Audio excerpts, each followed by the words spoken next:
Hi guys, this is Tony here from Metal Ruse.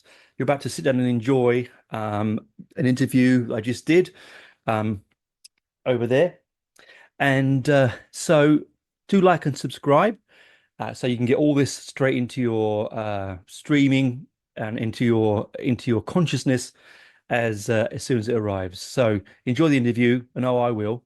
Over to you, Tony. Oh, it's nice to meet you, Mark. Oh, thank you very much for taking time. I appreciate it. Yeah, no, it's a big honor for me. I've been a big Warlord fan since I was about 17. So, Yeah, um, you and me both. yeah, Not at 17, okay? 21 maybe, but not 17. Okay. yeah, I was 17, 18 when I first came across your music. A friend of mine gave me Deliver Us on vinyl, and I sort of took it home to play, and it sort of like that was it, blew my mind. It was like, okay, um, Cool. exactly the kind of thing I was looking for at the time, which is always nice when that happens, right? Absolutely. Yeah, yeah. Well, so you got this new album out, Lost Archangel, came out on 27th of June. Is that right? Yeah, it's kind of you know, since the band, was dormant for like long periods of time and so on and so forth, there was a lot of stuff rolling around. And since Bill passed away, we just kind of decided to go through and just put out and re-record and just get the fans everything that we had. It's not Mm. like we're hiding anything. It's not like we got the vault that, we're not like Kiss or whoever doing the final tour and then do another tour and then do another tour. And it's like, it's like here's what we have. It's all for you guys, knock yourself out instead of like dribbling out one song here, two songs there. Some people would do that. Let's just get it up and out. And that's Yeah, what we do. and I love the fact that you did a single for each festival. You That was know, actually Giles' idea, to be honest with you. That was a nice little marketing promotional campaign. Mm. Um, if this was Iron Maiden, you'd be calling him like this whiz kid or something, like with this great idea on that kind of level. Yeah, yeah, It didn't quite have the impact that an Iron Maiden or a Sabbath would have doing something like that back in the day, but no, it was a great idea, and it was just another promotional piece to try to, expose the band to more people and show people that, that we care and that we're into it and we're doing it.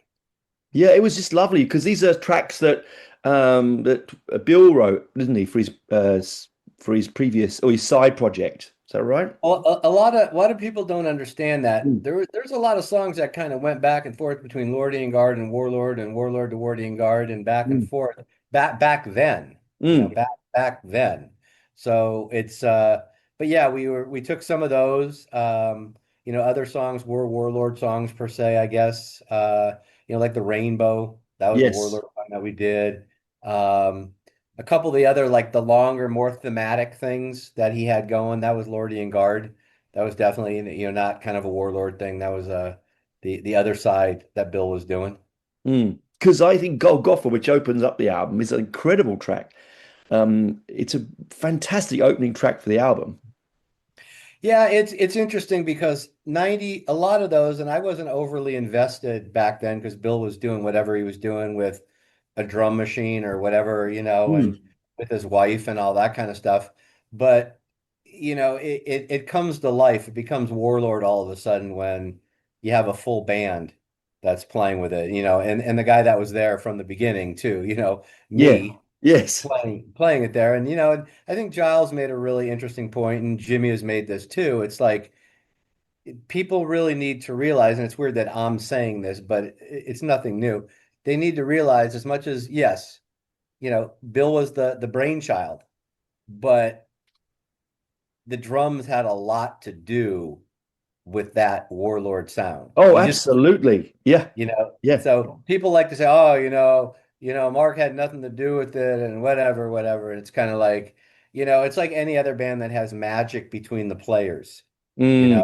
It's just there's a certain something. And what's so funny is, and again, so many of these things are untold because it goes back 30, 40, 50 years or whatever, not Mm. 50, but it goes back a lot of years. Mm. It's like Bill and I never had one disagreement or fight ever. Amazing. I mean, Amazing. and when we would play, there was never ever was it, oh man, that's too busy. oh man, can you do this? We had from back then, it was like, you do what you do, I'm going to do what I do. And maybe this is how it works better because him and I jammed together for months with nobody Mm. else, just him and I. So it's not like someone else was going to get in the way or we were going to get in each other's way. But it was interesting because, he let me handle all the business. He didn't want to have anything to do with it. He wasn't involved in it at all. He did all the writing of the music and everything. And we just kind of put it all together, but never an argument, never a disagreement. I think we were just both so like thrilled and happy to be there, and Yeah, yeah. what we had. Um, so no, it was interesting. Even the roughest of times, living at Warlord Manor and, living with the cockroaches and Mm. showering makeshift shower on top of a pallets of wood that the hose would run into the sink and, that kind of stuff, and eating cookies for dinner, Yes. it Yeah. was all good. It was all good, man. It was great. You had no responsibility. You weren't married. You didn't have kids. You were only responsible for yourself. So if it sucked, it was up to you to figure it out and change it, Yeah. But no, it was great. Those were great times just sitting there, 104 degrees in North Hollywood, no air conditioning, no fans on a second story of a building, just cranking out Child of the Damned. Oh, it's one of my favorites. You know, Yeah, it oh, was great. because I mean that's you see, I don't understand what people say when they say, "Oh, Mark, you have nothing to do." You listen to the stuff that you've produced afterwards, and it has a real Warlord sound. You don't make that sound if it's the person who made it is gone. Just God rest his soul. You it's in your DNA. That sound is so Yep. Warlord. It can't be anything else. It is, and it's interesting though, because if you listen to, I mean, I've always been that drummer that I just wanted to be a rock star, but I Mm. wanted to be like Eddie Van Halen, where you hear it and you know who it is. I Yes. never sat down and learned all the fills that all the rock drummers learn. I didn't do that. I threw those books away. But the sound that I was developing, if you look from Warlord to even going to Fate's Warning, Mm. you hear things in there. You hear, Fate's Warning was more progressive, Yeah, but I you love heard it. that, Yeah. yeah, but you heard Yeah. that certain style. When you Mm. hear that certain style, and when I played with Graham Bonnet, or when you hear that certain style in A through Mm. Z, it's just kind of my style how I approach music because it doesn't matter whose music it is, I approach it the same way and Yeah. I be creative in the same kind of way. So it was just kind of my style that came out of there. And I'd like to think it had something to do with the sound. Oh, it did because you can tell because without I'm not a drummer, I'm a bass player, so pardon me if I get this wrong, right? But the way that you play the drums, there's a certain signature to it where you build, there's a pause, Yeah, you drop off, you build again, there's a pause, you drop off, then you build again, and there's that kind of you don't just go nine, 10, 10 to the dozen to the end of the track. There's a lot of movement yeah, in your music, and you can pick you like yeah, Children of the Damned is a good example of it, you know.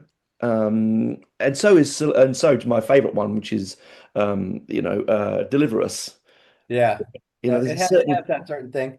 yeah, It has there's certain parts in that where it's the dynamics. It's the dynamics and the that's it, the orchestration dynamics. of what Yeah, you're talking about. It's the yeah. up and the down because Mm, I've always been a big believer in, air and space, and then if you're quiet at a certain point and then you hit it like if you just hit it normal, it seems loud because it's the relationship between the two things. yes. So a lot of drummers don't use that in their playing. I always use that as my favorite like weapon or my favorite thing to do, Mm, to like drop out completely. Or I love that thing where you're playing a groove and there's like no kick drum and no bass because the minute that it comes back in, the whole room shakes. yeah, yeah. It's the dynamic. I kind of stole that one from Foreigner early on, but Yeah. yeah, it's the dynamic of just making things exciting. I mean, things that I like to hear out of speakers, like what excites me when I hear something, Mm. you know. And it So I just apply works. that to my playing. Yeah, it works, Oh, though, thank Mark. you. It really does. I mean, I hear a lot of music in my life. I'm sure you're the same. We hear a lot of music in our lives, and certain albums, certain bands. When you listen to them when you're still quite young and naive and learning your way through, really can sometimes direct the way you listen to music. And but Yeah. definitely for me, Warlord was one of those bands, that it was so hard to find you back then. My friend had it on vinyl, and you couldn't just go into a shop and go, "Can I have the Warlord album, please?" We had to get it on catalog. Like I had to order it from America Yeah. because I couldn't get it in the UK.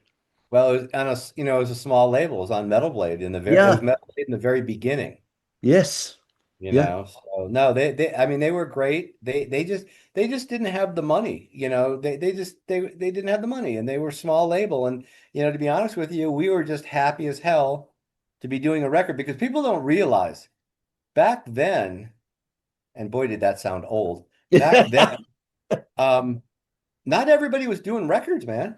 No. No, because you weren't doing them in your house. You weren't doing them in your own studio. So to do a quote record, you had to go to a studio, which cost Yeah. money. Okay. Mm. Now, a lot of people paid their own way at times, but if you were going to be on a label and they were going to put up, 1,000, 2,000 or whatever, back then it wasn't very expensive. Well, I mean, back then it seemed expensive, but you had to be at a certain level. Mm. Today, Today, man, you got bands where guys can't play live, but they go into a studio and kind of cut it up and put it together, and Yep. and that kind of thing. And it's killed the music business. I'll definitely remember, sitting there and going, "Wow, we're actually like recording a record." Amazing. On vinyl is coming out like unbelievable. Yeah. Yeah, there was no CD. There was Yeah. no CD, No, It was cassette and vinyl. Was it yeah. even cassette or was it just I vinyl? It don't might think have it came on cassette because I didn't have it. I couldn't find it on cassette. I been, think it yeah, was only on vinyl. yeah, Yeah. vinyl. Yeah. But Metal Blade's been great, always fair, always do what they say they're going to do. I mean, I'm dealing with them now, obviously, with the A through Z, Yeah. and they do what they say they're going to do, you know? Brilliant. Like, it's so good because I mean I know I talk about this a lot with musicians, particularly your sort of vintage as well, is that I do feel that modern metal, particularly modern and even rock and roll to some extent, is quite bland and quite monotonally flat. You know, Yep. I mean, don't get me, it's great music and I enjoy it, but it's not the kind of thing I'm going to go back and fill with cherished memories when I pick up, Deliver Us. I'm not going to pick that up and go, ah, and put it on Well, and you know what I mean? It doesn't it's have funny that you say that vibes. because I have this kind of joke, I guess you could say. It's like, if you look around now, you see Styx, you see Kansas, you see Foreigner. Mm, They're out there. They're playing a couple thousand. I mean, here they play all the time. I mean, like a couple thousand easy, sold out all the time yeah, because the music stood the test of time. I'm not sure if we're going to see a Matchbox 20 reunion. I'm not sure yeah, if we're really going to see, Concrete Blonde with the big stadium tour reunion. I mean, you yeah, see Def Leppard, you see Motley Crue, you see these other bands yeah, from that era.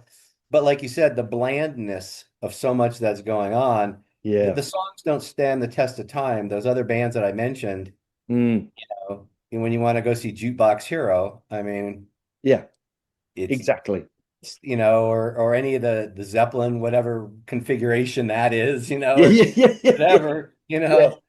but yeah, that music stood the test of time. It's funny because when you really think back, and in 76 was like kind of the heyday, and that's when I was graduating from high school, and Mm, I saw this list the other day that completely blew my mind. They had like the 50 releases. Some bands had two releases in the year, and mm, every single band on there was an all-star killer special. So the big difference is, I think you mm. can size it up right here. They all sounded like themselves. The Eagles didn't sound like Boston. That didn't sound like Yes. Boston. That Yep. didn't sound like Aerosmith. That didn't sound like Queen. That Yep. didn't sound like Zeppelin or whoever. You know Yeah. what I mean? They didn't sound like any of that. They Yeah. they all sounded completely different. Yes, because the corporate wasn't involved to some extent. You know what I mean? Like now that money is such a, I mean, obviously we all want to live, we all have to survive. Um, Yeah. and but art, when you put a financial number on it, it kills it. Don't stone dead to me. And I think that bands like you said, just mentioned yourself, particularly, and those other bands, they struggled. They didn't just come into their this and go, "I'm a band." Like you said, you would have played hours and hours and hours and hours. Your fingers would have bled Yep. to get to the level that you're at. You didn't just turn They up with did. a They machine. did. They Yeah. did. But the thing is too, though, I think more than that, I think Lars was 100% right when he was talking about Napster. I Mm. think when you take the product that we produce, Mm. you give it away for free, basically, it's over. Could you imagine like McDonald's giving away their food for free? How long do you think they Yeah. would? No, yeah, exactly. Yes. Yep. That's to me what's really killed it. And then when you take that out of it, so there's no value to it. So why would a label invest in a band and do 3 or 4 albums to quote develop them? You know what the biggest question right now is? Mm. And I've dealt with it when I've gone out and you talk to a label. Mm. Who's in the band and how many records have they sold in their previous bands? Oh, I joked with it, but I'm dead serious. The way the business is wow. right now, I could go in with the greatest band in the world. I could go in with the 25-year-old Steve Perry that Yeah. no one knows. I mean, just you hear it and you'll fall off your chair. Yeah. Well, how many records did he sell? How can I sell this? How am I going to sell this to the public? Is what the label would say. Yeah. They don't know who he is. Yeah. Not those days of like working a band. Okay, we're going to stick them out on the road. Okay, we're doing that second record. We're going to have these 3 hit songs on it. We're going to market them, and we're Mm. going to push this like nobody's business. Yeah. That's why you see all these one and off. And I've been involved in a couple of them. Spirits of Fire. You Yeah. know, they just bang out these records. They hope maybe that it'll fly, Mm. maybe, but they don't do anything to support it. Believe me, there ain't nothing happening to support that. They're just banking on each guy in the band, their fans buying it because they like Oh, the guy. yeah. That's it. That's Yes, it. I'm drawn to independent underground bands for that reason, because they're going out creating all the risk. They're not worrying Yep. about risk like the other big labels are doing, financial risk. They just go, I want to make. I've still got to have my day job. I've Yep. still got to live and feed my family, but I'm going to make this art, and it's the stuff that blows you off your seat more Yep. than the big. And again, it's why I love bands like yourself. You've had success, you've done well, um, but you also have that nuanced sound that doesn't. You don't have to. You're not going out and saying, "Well, I need to make this sound like Iron Maiden now." You know? No, no, no, no, no. Never did that. Never wanted to chase anything. I No. always figured if you were chasing it, you're too late because it's already happening. Yeah, yeah, But yeah. That's true. But but true fact though, especially in the 80s when like Motley Crue popped, okay, like all of a sudden Mm, Motley Crue popped. Well, every label had to have a Motley Crue. So that's why Faster Pussycat got signed. That's why Warrant got signed. That's why all mm, these other bands, because they all had to have that genre that came together and they mm. had to sign a band like that because it was happening and they paved the road so everybody else could sell that down. And then obviously Quiet Riot comes in and just blows the roof off the place. Oh, brilliant. Yeah, And then here comes Whitesnake with here we come, here we go yeah. again. Like, it was a great time, Oh, you yeah. know, I remember you it know. vividly, Mark. I remember it vividly. Oh no, you and me But both. You yeah, and me but both. how I've always had to ask you this because I think your sound, and don't take me wrong when I say this, I think it has a very uniquely British sound. In a sort of, it very much reminds me, it could sit quite comfortably in the new wave of British heavy metal, like that bastion of that period of time. Um, it's not an American sound, I don't think. But I Well, don't know if I'm wrong with that. I feel that it doesn't feel, it's sort of like a bit androgynous when it's sound. uh, my not my big influences were British. Mm, Ainsley Dunbar, mm, um, huge influence. I mean, when he was those first 3 Journey records, mm. that I stole it. I stole all that, and that's that English blues. The Yes. drums aren't just going. It's kind of floating. It's not jazz, but it has a groove. It has kind Mm. of a black Motown kind of thing to it. It Twing. has Yeah. it has a stank to it. So I Mm. was totally into that. Obviously, love Cozy Powell. Stole all that. Oh, I love Stole all Cozy. that rainbow stuff. Mm. I was totally into the British bands. Mm. Those kind of bands. But was like, but a huge Montrose fan. Which is Mm. American. Denny Carmassi, which Yes. was they say was kind of Bonham-esque-ish, but Oh, but yeah. but a little bit more on point. He wasn't as loose, and I love Denny, and but yeah, I studied a lot of kind of different things just to develop a sound and just push it as far as I can to be Mm. creative. I never just wanted to be, unless someone's paying a lot of money, I never really wanted to be the boom tap guy. I mean, yeah. I mean, if Angus Young called, no Yeah, problem. yeah, of I, course. I mean, I could play it. I'd play it note for note. You're not going to hear anything Yeah, Mark Zonder in there. I could do it, no problem. yeah. But if I'm doing things where it's like, okay, you're creating and you're doing your own thing or being in a band where they want you to be creative, well, then I'm Mm. going to be creative. Yeah, and honestly, when I listen to, as I said before, I've said it, you very unique sound. Like, listen, I could pick you, your sound wherever you played. If it was play, if you were playing you, Yeah. and I love that. I love being able to go, oh yeah, that's Mark. You can hear his trademark. It's there, right? Like you're listening to. I mean, I know that you sort of you warlordized the songs that we talked about earlier, and you listen to them, and then you get to say Children of the Damned, not Children of the Damned, sorry, Yeah. you know what I mean. Yeah, and it has that sound. It's such a unique sound. That's why when I said it doesn't sound to me like mid 80s America, It's Uh, definitely not America. yeah. That's kind of rainbowy a little bit Mm, because Bill was a huge Blackmore fan. Like mm, he loved Blackmore, and that yeah. that kind of style. And Mm, no, it's definitely no, I appreciate I always kind of strive for that. At times I ask myself, did that hurt me from not getting other like a gig? I mean, like, they go, oh no, that's that progressive guy, or that's that guy who sounds like that. So you're not going to get the gig with the Scorpions, or you're not going to even be mm, talked about in conversation with any gig that is kind of just looking for a rock drummer. That's good. They need mm. a good rock drummer, but they're not looking for, Virgil Donati or something. They're not Yeah. looking for something like over the top.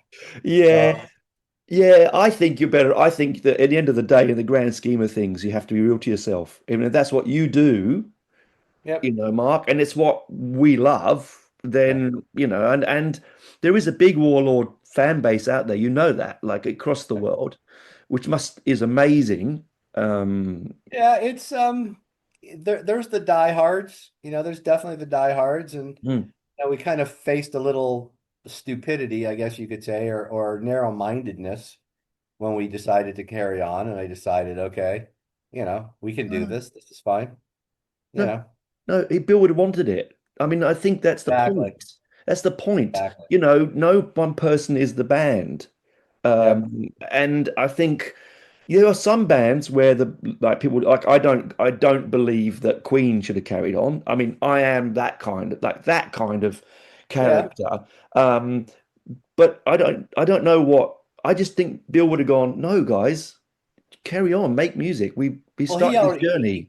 yeah, he told us. We have emails and texts and all that kind of stuff. And Mm, he used to tell me all the time because he was very ill for a lot of years and goes, "Hey man, you mm, should just go get a guitar player and just go out and play." And I didn't think that was right if he was still alive, even mm. though, go out and play.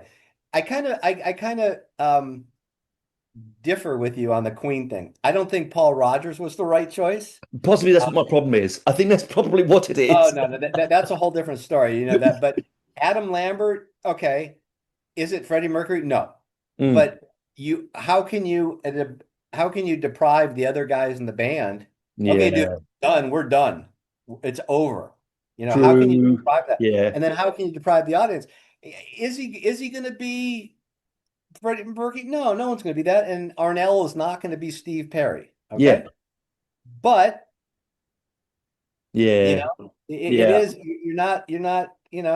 I In think the it's same. because yeah, go on. I think I got burnt by what's his name. I think I got burnt by him a Paul bit. Rogers. Yeah. Yeah, no, I understand. My biggest problem with that is when you see things like whether it's foreign or whatever, and let's pay homage to who wrote the stuff. Okay. Mm, Adam Lambert did not write the Queen hits. no. I'm sure he's a cool guy. He Yeah. does his thing. Good for him. He's actually a really good singer. Oh, he's There's no amazing. doubt. No, yes, I agree. Yeah, yeah, He yeah. he you know he had a career too. It's not like he was just selling bananas or something. Yeah. Um, But when people start blurring that line and oh, he's the voice of Foreigner, like what? What are you talking about? Yeah, You know, no. Yeah, you yeah. know, hey, how did that Hurricane album do? I mean, come Yeah. on. It's like come on. You're Yeah. doing it. job and everything, but people Yeah. slow down. You Yeah. know, Lou Graham is the one who wrote it. You Yeah, know, I agree. And I think it's because we have such a soft spot for these bands. It's like with Thin Lizzy plays around a lot now, and there's literally only yep. Steve Gorham in there, and you sort of like, okay, I get it, but I don't know if I'd go because I'm such a huge Lizzy fan that I probably couldn't do it. Yeah. I kind of have a small rule on that. I think when people die, it's one thing. I think when bands break up and then they start trying to piecemeal things back together, to Mm, me it's a little different. But when someone passes away mm, and or someone like gives the blessing, so it's like, yeah, hey, I just can't do it. Go see these guys if you love the music.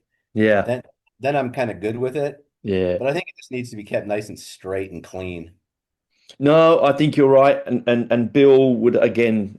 I'm sure he's wherever he is, he's smiling down on you, going, "Thanks, thanks, Mark. You know what I mean? Thanks for the journey. Oh yeah. Thanks for the memories. Keep making them because really, at the end of the day, he would want that, and I love it that you still do. You know. Well, it's interesting because I did this interview and the guy asked me, he goes, is a written interview, and he asked me, he goes, "Oh, you played these first few shows or whatever as a tribute to Bill. You know, what are the plans?" I go, every show is a tribute to Bill. How can it not be a tribute to Yeah, Bill? yeah, It is. It's, yeah, he's always there. He's yeah. always there. And we always, we have the stories and we talk and, all the other guys, you Mm, know, get privy to all that kind of stuff. And Giles and Bill were like really good friends. Giles used to go visit him in Florida all the time. The thing of it is, a lot of people don't know is Bill and I didn't like hang out together. We weren't mm, like buddies.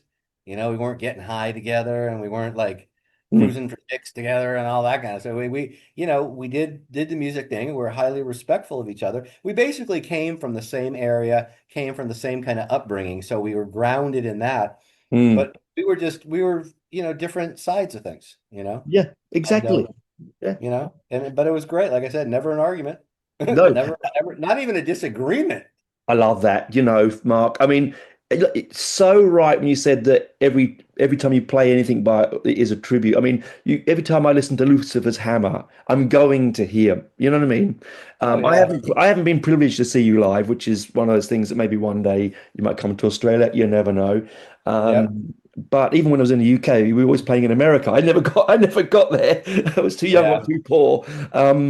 But every time I hear it, it's a tribute to him.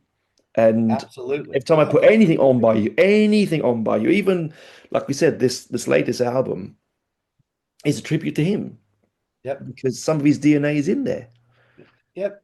Even as it carries on, it's in there, Yeah.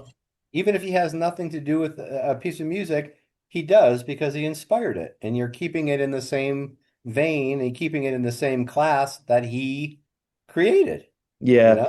So And such a unique sound, such a yeah, unique sound he had. I mean, again, like your drumming, it was wonderful that you both had this uniqueness to you that yep. it wasn't bulk standard heavy metal. You know what I mean? At that time, there was Oh no, something, I there was a know. texture and a layer and an interest to it and story. And even the packaging, even that fantastic art on the cover, it just kept you interested from the moment you picked it up to the moment you took it off your turntable. You Yeah, know, I would have to probably say, and I could be stepping out a little bit, but I would have to say Deliver Us is the greatest $800 album of all time. I would absolutely put money on it to say that is the Yeah. case. Wow. That that album was 8 tracks. It was two bass drums and the bass guitar put Yeah, down to one track, like submixed to one track. yeah. Then we had 7 other tracks. The engineer was smoking crack cocaine cigarettes the whole Oh time. my God. We didn't know what the hell it was. It's like that smells kind of funny. Like what is that? So no, they're great memories, man. I have them dead in my head. They're not going anywhere. 40 years ago, 45 years ago, whatever. Yeah, And no, it was a time and a place, man. it was. And it's one of those albums, or they call it EP, but I'd call it an album, Yeah. that people, you talk to people and you go, have you heard this? And there are diehard metalheads who go, no, I've never heard it. And you go, really? You've never heard Deliver Us? Like it sort of blows my mind. It's not in that same, pantheon as Iron Maiden, Those first Killer albums, like it's just Yeah. it, it's for $800. Oh my God. Yeah, it Wow. just didn't, the label just didn't have the oomph, and you have to remember too, though, here's Mm, another thing you got to kind of remember. Yes, there was the whole new wave of British heavy metal, but that was happening over there. mm. Where we were dealing with Rat, Motley Crue, Warrant, and whatever. Oh yeah, of So we course. were we weren't getting any attention No. whatsoever. All the hair Plus, metal stuff. Yeah. yeah, plus Yeah. the singer was kind of a rough deal and a rough go. Locking down that singer Mm. uh, was always a problem. You Yeah, know, yeah. the guy who sang on Deliver Us, total studio singer. Bill pitched him line at a time, word at a time in the studio. You know, not the guy for live. You know. Yeah. I didn't know. I had no idea that was the case when you recorded that in the studio like that. That's Oh yeah, oh yeah. yeah. Bill. Let me just put it this way in a very nice way, and I'm pretty sure I'm on the money. Yeah. Till Philip Bino came into the band, Yeah. everything up to that point, bass, guitar, keyboards, vocals, Bill dictated. The singers just didn't come in and make stuff up. Bill actually played the bass, so Mm. that was that.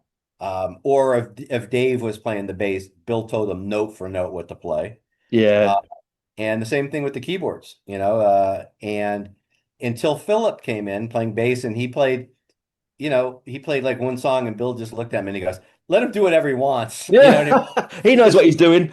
he knows yeah, he's more than got it. He's the only guy really in this whole thing that Bill let loose, like to do whatever you're going to do. Because Mm. Bill always looked at the vocals as just another instrument. But it So he is, knew yeah. exactly, Really. Yeah. yeah. So he knew exactly what he wanted. He knew exactly the phrasing. Some people couldn't hang with the rigidity because he was Mm. like, he wanted it a certain way. Yeah. Just if I show you a guitar play part or a bass part, I don't want it close. Yeah. Here, bink, bink, bink, bink, bink. This is what I Yeah. want. And but no, Wow. Bill knew there was no jamming going on. You know what I Yeah. mean? No, I no I jamming. I love that, and I like Giles's voice. I think he sits beautifully into the. I mean, I put on, I said, this album, and it was like I knew him forever and ever. You know what I mean? Like I know he's been with the band before, but it's sort of like it just felt right Yeah, in those pieces of music, particularly the ones that Bill had already written.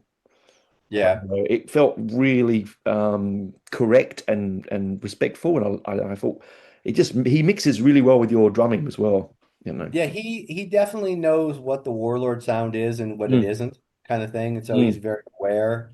The reason that it's interesting on the Holy Empire, the reason that Bill brought Giles in to sing just Killzone was because that was the up-tempo priest style that Yes.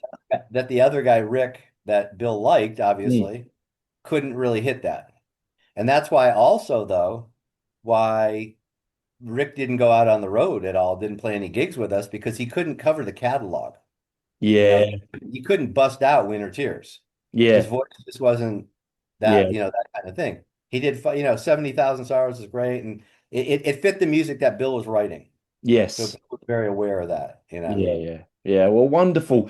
Thanks for. Sorry, running out of time. I'd like to talk to you Oh, all day, Mark. It's just it's been a real anytime. thrill for me. Like, if someone said to me when I was 17 or 18, I talked to you across the world, I would have told them that they were talking magic.